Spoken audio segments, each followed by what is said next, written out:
Bonsoir à tous. Donc moi, je vais vous présenter le projet Gaia qui vous aidera à prendre soin de vos plantes. Alors avant de commencer, je veux juste préciser que les visuels qui sont contenus dans cette présentation et sur les prototypes sont sous licence Creative Commons et ils ne sauraient être utilisés à titre commercial. Alors, je m'appelle Axel, je travaille chez Orange depuis 2015 à différents postes, soit de développeur, soit d'ingénieur système, soit de pilote de plateforme. Avant ça, je travaillais à Paris dans une entreprise qui s'appelait Iguane Solutions, donc j'ai travaillé auprès de clients comme Deezer, Molotov TV et autres. Voilà, c'est parlé de moi. On va parler de Gaia. Donc la présentation que je vais vous faire, elle va être assez concise. Le but, c'est que vous compreniez l'idée derrière tout ça. Donc je vais commencer par vous expliquer comment Gaia ça marche, pourquoi j'ai fait ça et pour qui ça peut servir, à qui ça peut servir. Alors comment ça marche? Donc la base de Gaia, ce sont ces capteurs. Donc là vous avez deux prototypes de capteurs qui sont tout petits. Donc ce que je vais faire, c'est que je vais mettre le capteur avec la plante. Donc il y a un capteur ici. Hop, je le plante ici. Je vais en planter un autre pour illustrer. Donc c'est la première pièce du projet. La deuxième, c'est ce petit dispositif qui est ici, qui est un hub.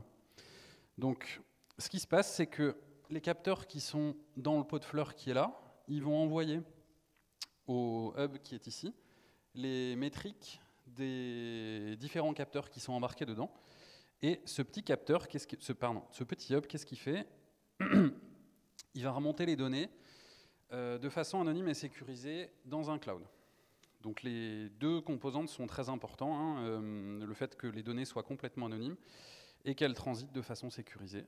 Tout a été pensé pour que le projet soit sécurisé. Ça me paraît être très important. Et une fois qu'on a remonté ces données, on va construire des dashboards qui vous permettent de connaître la santé de vos plantes. Donc pour... excusez-moi. Voilà un prototype de dashboard. Donc vous avez les différents capteurs qui sont connectés à votre maison. Dessus, vous avez le type de capteur, la météo, la batterie et un certain nombre de métriques qui vous sont remontées. Donc on va passer à ces métriques. Voilà, donc à quoi servent ces capteurs? Donc aujourd'hui, dans le prototype et pour la suite, il y a un certain nombre de capteurs qui ont été identifiés. Donc le premier, c'est le capteur d'humidité, donc qui va être directement embarqué là-dedans, qui est un capteur qu'on va retrouver très souvent dans les objets connectés. Il va vous permettre de savoir si l'air il est trop sec, trop humide ou bien pour votre plante. Le deuxième capteur que vous avez, il est ici, entre ces deux broches métalliques, il vous permet de mesurer l'humidité du sol. Est-ce qu'il faut arroser ma plante? Est-ce que ma plante elle a trop d'eau?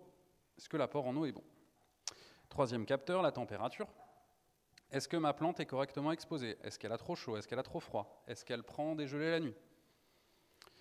Quatrième capteur, donc là on rentre dans des choses qui ne sont pas dans le prototype, je préfère le préciser, qui est le capteur de pH. Donc on va mesurer le pH d'un sol pour savoir si le sol est suffisamment acide ou suffisamment basique et pour savoir si les racines de la plante vont correctement se développer. Un substrat qui est trop basique va détruire les racines, trop acide, pareil. Et dernière idée de capteur, c'est un capteur qui mesure le nitrogène, le phosphore et le potassium. Donc ça va servir à savoir si l'abondement qu'on va donner à sa plante, il est bon, il est suffisamment riche. Et s'il faut éventuellement le changer. Alors, Gaia, à qui ça s'adresse? Donc il y a deux pistes envisageables. La première piste, c'est le particulier, vous et moi. Si jamais on devait vendre Gaia à un particulier, voilà ce qu'il faudrait faire pour l'améliorer, puisque là, ce n'est qu'un prototype. Proposer un capteur par type de plante. Je suis un particulier, je veux planter chez moi des tomates, par exemple, mais j'ai aucune idée de comment on s'occupe des tomates.